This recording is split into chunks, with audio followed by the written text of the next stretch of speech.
ও ফাহাদের ex girlfriend. Fahad ওকে না বিয়ে করে আমাকে বিয়ে করছে দেখে ওর উপর রিভেঞ্জ নেওয়ার জন্য আপনার ছোট ছেলে সামিরকে বিয়ে করছে। ফাহাদকেও সুখী থাকতে দিবে না, বুঝছেন?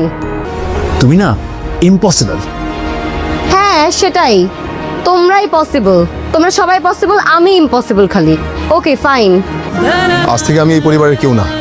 হ্যালো আসসালামু আলাইকুম বন্ধুরা, এটা আমাদের গল্প নাটকের 29 নাম্বার পর্বে এবার কি ধামাকা আসতেছে। সায়রা তো এবার সবার সামনে প্রকাশ করে দিয়েছে ফারাদের এক্স ওয়াইফ হলো মেহেরিন। অন্যদিকে সামির তো এবার মেহেরিনকে এই বাসা থেকে নিয়ে চলে যাওয়ার সিদ্ধান্ত নিয়েছে। তাহলে 29 নাম্বার পর্বে কি ঘটবে এবং কি করলে সবার আগে আপনারা দেখতে পারবেন। আর আপনারা যারা এটা আমাদের গল্প নাটকের 29 নাম্বার পর্বটা সবার আগে দেখতে চাচ্ছেন, অর্থাৎ দুদিনের ভিতরে দেখতে চাচ্ছেন এবং সপ্তাহে 3টা এপিসোড দেখতে চাচ্ছেন, সর্বপ্রথম আপনাদের যেটি করতে হবে আমাদের ইউটিউব চ্যানেলটিকে অতিরিক্ত সাবস্ক্রাইব করে দিতে হবে। আপনাদের সাবস্ক্রাইবের উপর ভিত্তি করে আমরা দুদিনের ভিতর 29 নাম্বার পর্বটা আনতে যাচ্ছি, তাই আপনাদের কাছে অনুরোধ রইল আমাদের ইউটিউব চ্যানেলটিকে সাবস্ক্রাইব করে রাখুন। অর্থাৎ আপনারা যারা শুধু ইউটিউব চ্যানেলটিকে সাবস্ক্রাইব করবেন দুদিনের ভিতরে শুধু তারাই দেখতে পারবেন 29 নাম্বার পর্বটা। তাই আপনাদের কাছে অনুরোধ রইল আপনারা যারা 29 নাম্বার পর্বটা সবার আগে দেখতে চাচ্ছেন অবশ্যই আমাদের ইউটিউব চ্যানেলটিকে সাবস্ক্রাইব করে রাখুন। অধীর আগ্রহে আপনারা বসে রয়েছেন যে মুহূর্তের জন্য, সেই মুহূর্তটা 29 নাম্বার পর্বে আমরা দেখতে পারবো। অর্থাৎ 29 নাম্বার পর্বে আমরা দেখতে পারবো